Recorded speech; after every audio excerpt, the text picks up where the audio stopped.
ৰাম ৰাম বন্ধু বান্ধৱীসকল, শ্ৰী শ্ৰী শনি মহাপ্ৰভুৰ বক্ৰ দৃষ্টি পৰিছে এই দুটা ৰাশিৰ ওপৰত।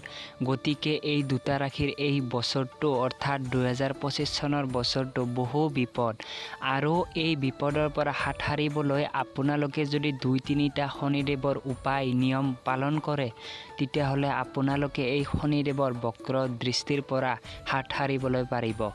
আৰু বন্ধু বান্ধৱীসকল, এই 8টা ৰাশিৰ কল্যাণ আছে, জীৱনত উন্নতি হ'ব 2025 বৰ্ষত, কিন্তু এই দুটা ৰাশিৰ ভয়ংকৰ বিপদ। গতিকে বন্ধু বান্ধৱীসকল, মই কিছুমান আপোনালোকক নিয়ম ক'ম, আৰু সেই নিয়ম আপোনালোকে পালন কৰিলে আপোনালোকে শনিদেৱৰ বক্ৰ দৃষ্টিৰ পৰা হাত সাৰিবলৈ পাৰিব, অৰ্থাৎ বাচিবলৈ পাৰিব। পোনপ্ৰথমতে আপোনালোকক কওঁ যে শনিদেৱৰ বক্ৰ দৃষ্টি যদি যিকোনো মানুহৰ ওপৰত পৰে, তেতিয়াহ'লে 12 বছৰলৈকে অনাই বনাই ঘূৰি ফুৰিব লাগিব সেইজন মানুহৰ নিস্তাৰ নাই, অৰ্থাৎ 12 বছৰ তেওঁ কৰ্মজীৱনত উন্নতি কৰিবলৈ নোৱাৰিব, ঘৰখন থান বান হৈ যাব। গতিকে সেইখিনি নহওক, আপোনালোকে মই কোৱা উপায় কিছুমান পালন কৰিব।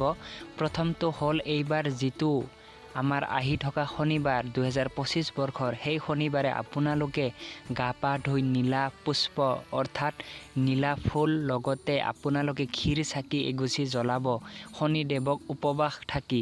তেতিয়াহ'লে আপোনালোকৰ ওপৰত 3 দিন যদি আপোনালোকে শনিদেৱক পালন কৰে, তেতিয়াহ'লে আপোনালোকৰ অকণমানকৈ শনিদেৱৰ কুপ্ৰভাৱ আপোনাৰ ঘৰখনৰ পৰা হাত সাৰিব, আপোনালোকে তেহে উন্নতি কৰিবলৈ পাৰিব। গতিকে শনিদেৱক আপোনালোকে ক্ষীৰ চাকিৰে চাকি বন্তি জ্বলাবলৈ একদম নাপাৰিব। আৰু আপোনালোকে যদি এইখিনি নিয়ম নকৰে, তেতিয়াহ'লে আপোনালোকৰ ঘৰখন থান বান হৈ যাব। গতিকে আপোনালোকে এইখিনি নিয়ম কৰিবই কৰিব।